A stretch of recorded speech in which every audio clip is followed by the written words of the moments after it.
What's going on, Badger fans? Welcome to Coach's Corner. We're going to talk final thoughts on the Minnesota game and portal. Does Coach Anderson think we should go after a quarterback? What does he think of the transfer portal this year? All that and more in today's Locked On Badgers. Let's go. You are Locked On Badgers, your daily podcast on the Wisconsin Badgers. Part of the Locked On Podcast Network, your team every day. What's up, Badger fans? Welcome to Locked On Badgers, your team every day. Thank you so much for making this your first listen every day. I'm your host, Ryan Herrings. Today's episode brought to you by FanDuel. New customers get $150 in bonus bets with any winning $5 moneyline bet. That's $150 if your team wins. Visit FanDuel.com/lockedon to get started. Let's do it. Let's bring in Coach Anderson. This is Coach's Corner. We try to do this once a week. Coach, I definitely want to start with, I know lots of people sent their thoughts, and I know you're kind of going through a rough time. So thank you for joining us. And I hope that we talked a little off the show, but I hope everything's going well. Yeah, thanks. It's been really nice the last few days. A lot of people have been reaching out, and it's been nice. This has been a welcome distraction from the last couple of days. So it's good to sit down and talk again and kind of get the mind on some fun things for a little bit, and kind of looking forward that way. Yeah, well, we're always glad to have you, man. Let's talk Minnesota. We haven't talked. We've had a lot of bad coaches' corners talking after maybe not so great games. Thoughts? What were your big picture thoughts on Minnesota? I know you've had a chance to watch it a couple times now. I really liked. I mean, this is the first time I felt like the offensive line was not the Achilles heel of the game. And I've been complaining about the offensive line all year, and they've had ups and downs. This game was the most consistent. No stupid penalties. I don't remember any errant snaps, but snaps were pretty solid. Blocking was pretty good. Pass protection was pretty solid. And this was the best they've played all year. And maybe it took 12 games for them to gel. Or I think also the game plan, they had a really good game plan. And it was old school Wisconsin football with a new school offensive twist. And it shows the direction that the offense could move into. Still be Longo style, still be air raid, but have that Wisconsin flavor that I know a lot of people have been complaining about that they've been missing. Having Tanner Mordecai back closer to 100% helps. And he was running like it was his last game, like he didn't care. And so that helped. And having that mobile quarterback dynamic helps. And with the run game, it changes the way that Longo sees the run game. And I think it's maybe giving us a glimpse in the future of how his system may change going forward to maybe less of a down the field passing attack to more including the design QB run game. And I think we saw that this week. Let me ask you about that, because that's one of the things we talked about before the show started. But I want your take on, Mordecai had 4 or 5 design runs in this game. Ended up throwing 22 passes. Braelon Allen ran 26 times. I feel like this year, as the season wound on, Longo just kind of, to some degree, said, screw it, whatever works. Mordecai can run the ball. Going forward in the future, I'm always a little weary with quarterback runs, leery, I should say, because it's so hard to get a quarterback through a season healthy. What do you think his vision for balance is going forward for this offense? I think you've seen, through the years, he takes what the quarterback gives him, and he kind of builds around that. I think in Mississippi they had a lot more QB design runs because Jordan Ta'amu and Carl were more runners, and at UNC, Sam Howell had 10 rushing touchdowns and Drake May had 700 yards, but they were more in the Russell Wilson style of mobile quarterback, where it might not have been as much design run, but it was more take off when your feet allow you to. And with the type of players that Wisconsin can traditionally recruit in that Big Ten footprint, having an offense that is built around the modern run game. So shotgun, inside zone, outside zone power with a QB run element and RPOs, they can get those type of kids without having to venture too far outside of the normal comfort zone. Then all those guys that they can get, the Texas kids and the Florida kids, are icings on the cake and can make it better. That's what turns, because the Big Ten, we all recruit the same basic footprint. It's what turns schools like Wisconsin and Iowa into Penn State and Michigan and Ohio State. It's all very similar stuff, but it's, if you can get those couple extra guys off the top end, that's what takes you to the next level. So I think that's a starting point where I think he can build from, because the passing concepts, doesn't matter what the quarterback is, you can find concepts that work, but you add that extra element of the run game and getting him more involved. And colleges can carry 7 quarterbacks, so they're not worried, and they're not paying these kids, well, not supposed to be anyways, multi-million dollar contracts where they are worried that they're going to get hurt. Because, I mean, all these kids, they stop getting hit once they get to the NFL. From Pee Wee football to high school, those quarterbacks are getting hit. And if you get to the college level and you're still in one piece, there's a good chance you can withstand it. And I mean, quarterbacks get hurt just as often. Look at Tanner Mordecai. He got hurt throwing a pass. That's true. It wasn't a run. It was a pass. And so it's a different way to do it. It's gonna have, his mindset's gonna have to change a little bit, but I think he's open to it. And it's a transition that he did when he was going into Sam Houston. They were coming off of basically running the flex bone, and he came in and brought this air raid system, and they were able to transition quickly. But there was that run element there that kind of carried it from the 100% run to the all-out passing game by the time he left, and that's kind of what he's carried forward. Let me talk to you about offensive line for a second, because I agreed with you. Actually, Rajiv and I were talking, and we both said that was maybe the best offensive line performance of the year. So we, even before you and I had talked, we were all on the same page with that. But I've also said I think next year's offensive line might be one of the biggest positions of upheaval. Like, I think Nelson's maybe gone. I think Bortolini's maybe gone. There's several players I think are either leaving. Furtney's going to be gone. I don't think Huber is a long-term starting solution. You could have 4. Renfro, who knows? What do you think that line looks like next year? What's realistic? Well, we just had Dylan Barrett enter the portal today as the first player in the portal. I'm expecting a few guys gone from that group. It's like some of these maybe underachieving high star guys might start taking off. Are you still there? Yep, I'm still here. I got you. Oh, there we go. Yep, I got you. I think we lost you for a second. Yep. So I'll just start. Yeah, basically, should I just start over? Yeah, I caught. Just talking about the offense. Yep. But basically, I think Barrett's the first one. He's the first of the depth guys that, like, I'm sorry, he was a center who couldn't beat a guard who couldn't snap. He's not going to play. He's gone. I think they're going to probably lose maybe another depth guy, one of those guys further down, one of those scholarship guys further down the list. And I wouldn't be surprised if one of these high star, low development guys might be gone. Don't necessarily want to speculate on individual guys, but I think Rucci might be one now that his brother is graduating. Who knows? He seems like a Wisconsin kid, but I don't know.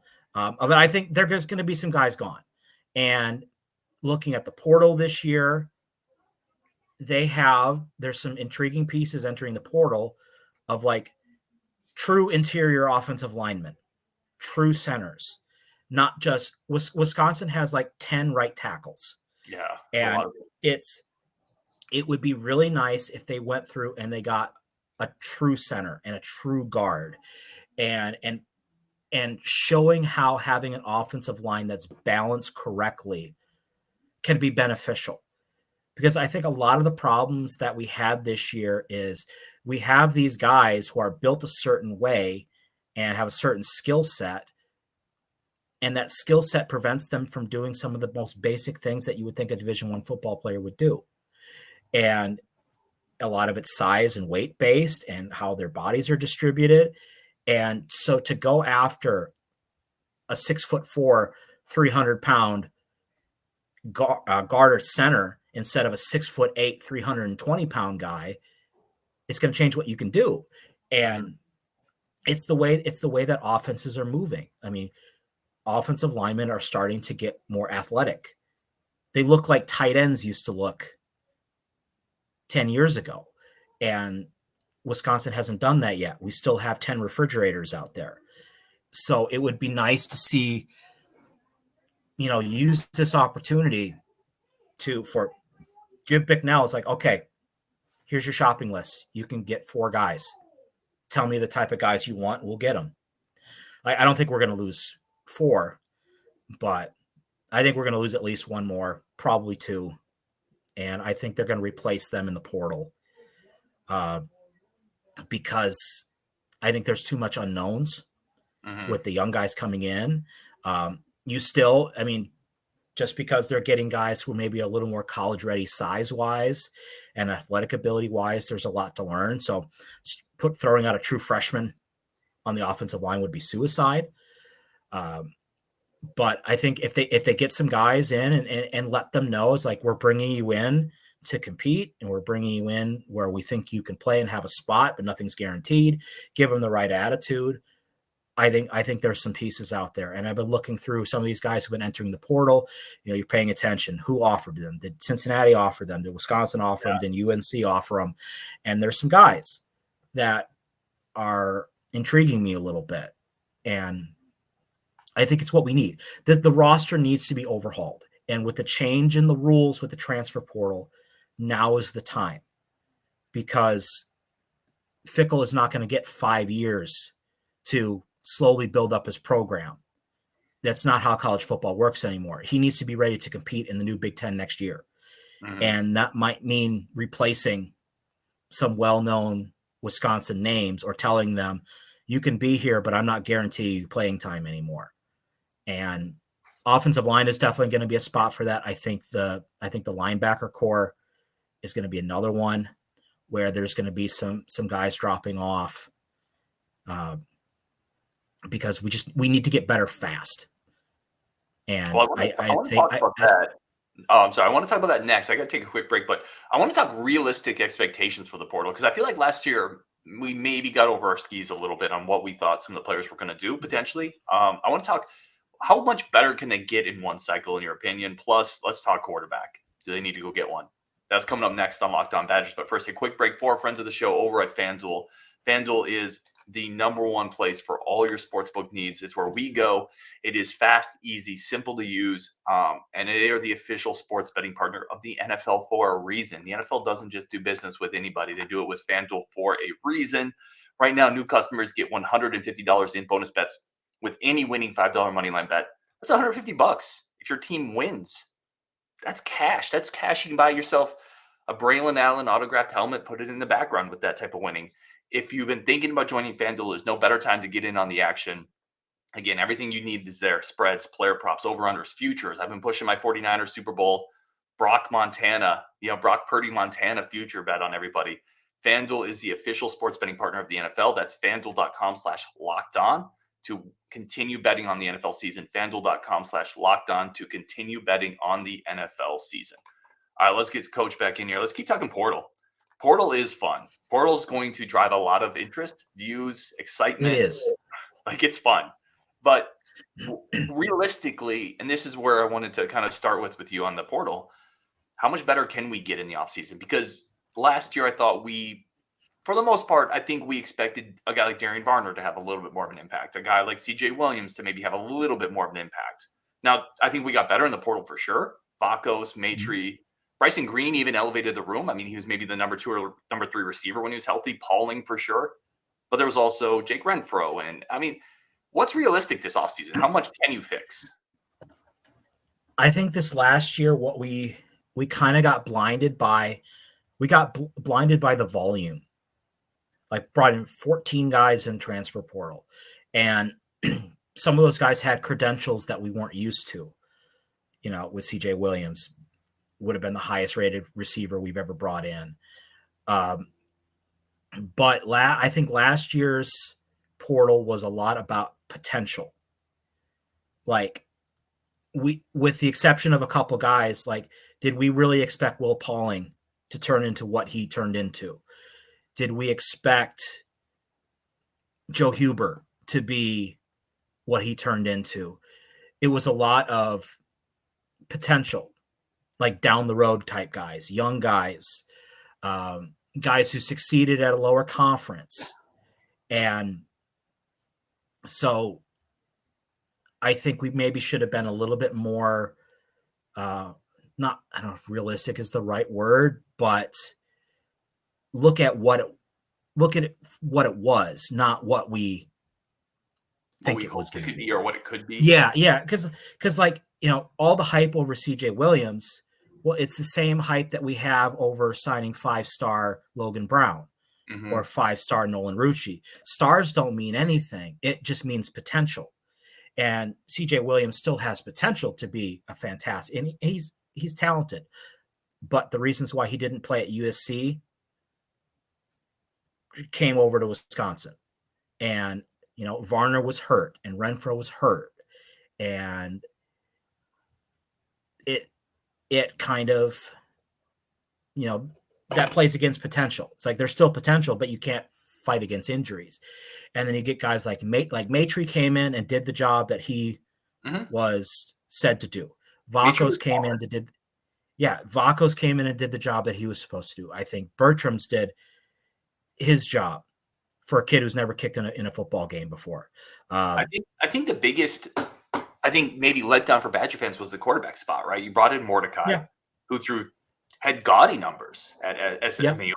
Then you also brought in 2 4-star younger kids too. And I mean, you said this has to be better this year. And then you look at the numbers at the end of the season, and the passing game was a problem. It was a problem the entire year. Yeah. And I think that is kind of, that's the downside of the transfer portal, because you're essentially bringing in free agents, and sometimes the free agents don't gel. And I think Tanner Mordecai never quite gelled with the offense. I think he was the quarterback we needed this year. I as much as we praised Braden Locke earlier in the season and we were hyped up about Nick Evers, I think if either of those two guys were starting quarterback, our season would be very different. He brought in that different dynamic. But this year in the portal, if they wanted to be successful, I think what they need to be looking at is less about potential and more about now, and find guys who can help us win now and next and the year after. And, you know, I still want them to go after their project guys, like the kid from Tufts, the receiver, D3 kid. He looks awesome. And the Ivy League guys that they're talking about. Great. But I want the receivers from Michigan State, and I want the DBs from Purdue, and I want, you know, the quarterback from Indiana, whatever. I want guys not the quarterback coming from Minnesota, though, right? Yeah. I mean, I want they should be looking to bring in guys who have proven that they can play football at a high level, and maybe at a higher playing level. Like Grayson McCall has been mentioned a lot about quarterbacks, and I love his potential, but he's been playing at Coastal Carolina, and the problem I have with him is he could be another Tanner Mordecai, and the fans might. I need to take one more quick break, but then I want to dive into quarterback because I'm fascinated to know what your take is on this. We're going to take one more quick break for our friends of the show and then come back and finish up the transfer portal edition of Coach's Corner. Should we get a quarterback in the portal, or do we let the younger guys take the reins? That's coming up next on Locked On Badgers. But first, thank you so much for tuning in. Really do appreciate it. Come join us on the Discord and talk Badgers for free. That's all it is. No politics, no Gophers. Everything else goes on the Discord. All right, let's bring back Coach. Coach has his own block in the Discord as well. Coach, this has been going back and forth from a lot of people. There's a group of people who say, don't go get another guy. He's going to be a Tanner Mordecai unless you can find a superstar. And even that is kind of a subjective thing, right, in the transfer portal. But let the younger guys develop. We have 4-star guys there. Don't go get another free agent. And that's a valid viewpoint. There's other people who say, no, this is where I am. Like, no, you don't. If you don't have an answer at quarterback, you have to keep adding bodies until you get the answer. And you and I both talked. I think there's more attrition in the quarterback room coming anyway. Where are you at on the Badgers looking for a quarterback, potentially yes or no this offseason? I think they need to. They need a veteran quarterback in that room. Like you said, I don't think, Tanner Mordecai is leaving because of graduation. He's not the only one leaving. I think we're going to lose at least another one, and maybe 2. And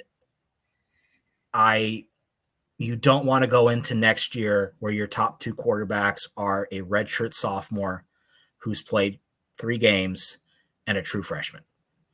They need a veteran in that room. Now I don't think they should go after a 6th-year senior guy who's going to be there for a year. Maybe look into a guy who has 2 years of eligibility and could help bridge the gap to get to Matt Toyer and to get to the guys down the line as more insurance. Because Braden Locke has proven that he can be a guy.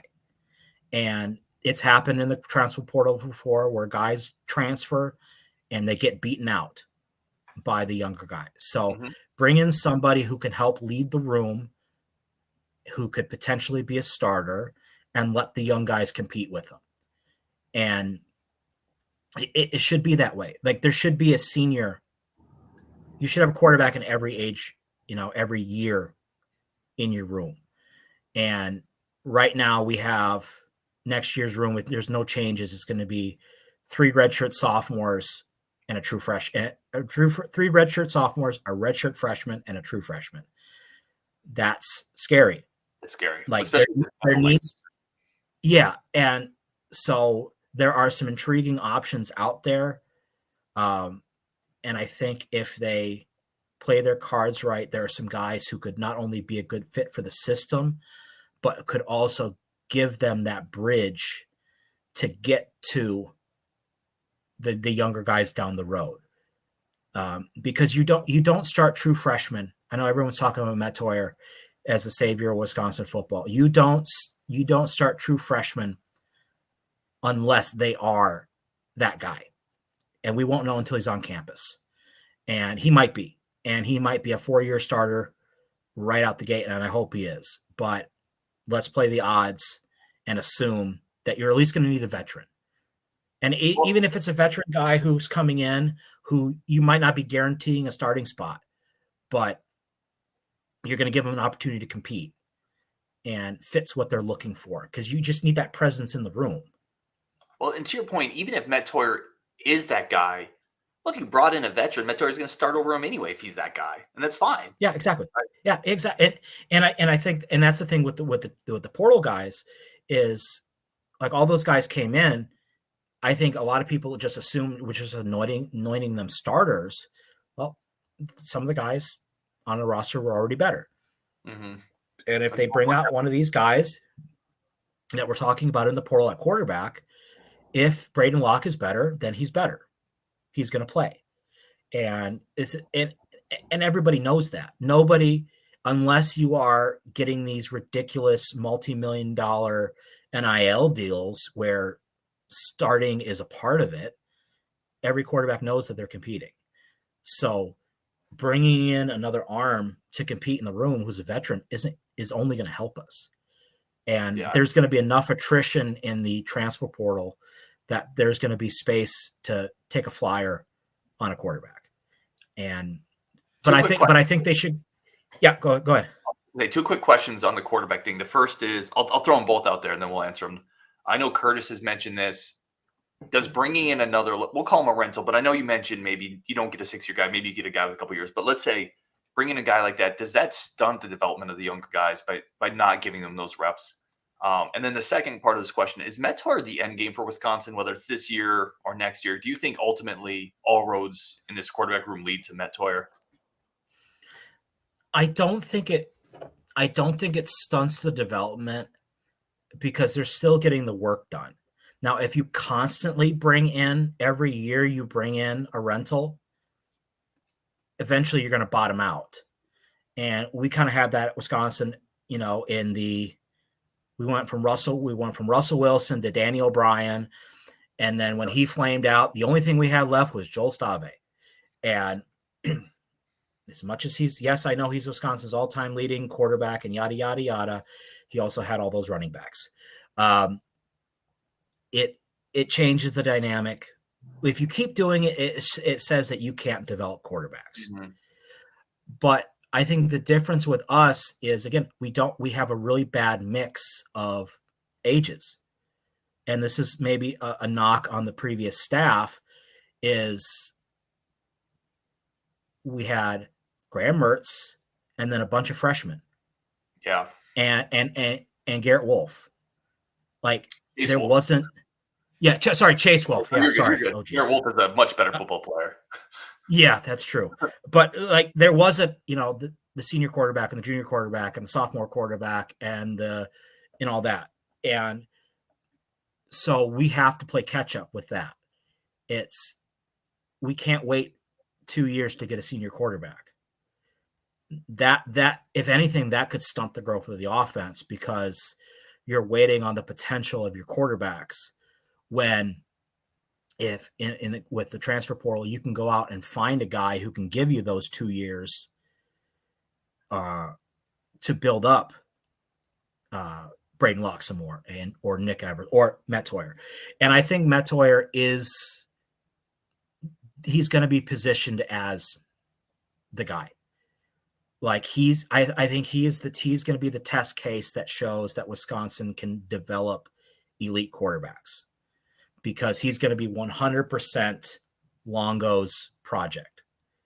Like as much, he's brought in these guys, brought in Evers, brought in Locke. He didn't start them developing. He took them over midway through their development. He's trying to fit them into what he wants to do. Metzger is being brought in specifically to run Phil Longo's offense, and specifically from day one to be trained up. He's probably already has the playbook, and he's going to come into campus in January ready to go. And he's got everything that you want in the quarterback outside of the football field. Mm-hmm. He's going to be an NIL darling. He's going to be, everything about him is let's build the program around this kid. And by doing that, then you're going to be like, you can be the next maybe Metzger. And even if anything on the field doesn't matter, it's everything around it that is changing with the quarterback room. And I think it starts with him. Yeah, that's well said. I want to wrap up here, and I agree with you, by the way. I think all roads do lead to Metzger unless something weird happens, which that could be injuries, that could be all sorts of stuff. But I think that's the direction. I think all roads lead there. I want to finish up with this. Braelon Allen announced leaving as a junior, going to the pros. How should we remember Braelon Allen? Because he feels like a bit of a polarizing running back. When you look at early expectations, fans got a little frustrated at times. Finished his season with 2 back-to-back great performances. Historically, one of the top 10 Badger running backs. How are you going to remember Braelon Allen? I think I've liked Braelon. I think he was. He's going to have a very mixed legacy here, because at any other school, his numbers would be program defining. And at Wisconsin, he is kind of he's 9th on the list. Mm-hmm. And he had a lot of potential that I think was lost at times due to injury, at times due to inefficiency with the offense as a whole. I think I think he maybe got into the program 5 years too late. He's the type of running back that if he would have been here, coming off of the Melvin Gordon years, we could be talking about him as the next Ron Dane. Mm-hmm. And I think,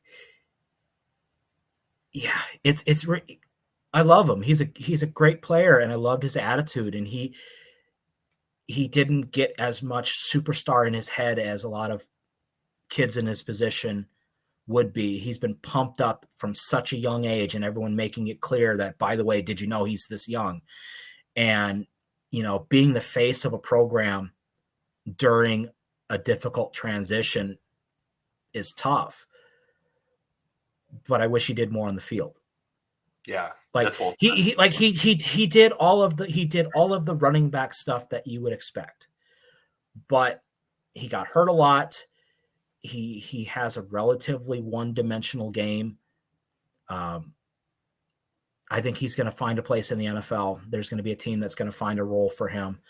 And he's going to be remembered by the younger, like the younger generation fans as a guy they'll remember. But those of us who've been around for a while, he might be the next John Clay, and he might be the next PJ Hill or Anthony Davis. These guys who had what we thought in the day were great college careers, but when you look back on it, it's like, oh, that wasn't as great as we thought it was.